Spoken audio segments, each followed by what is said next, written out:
அவனுக்கு என் மேல ஃபீலிங்ஸ் இருக்கான்னு பார்த்தேன். போதையா இருக்க மாதிரி நடிச்சேன்.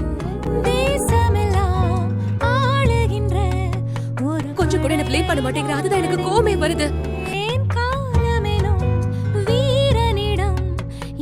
ஒண்ணு இல்ல, இவ்வளவு லவ் பண்றேன்.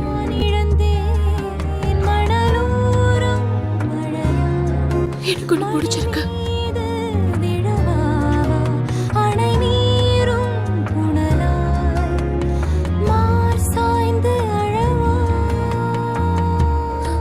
நீ என்ன விரும்புறது உண்மைதானே? மாய நதியின்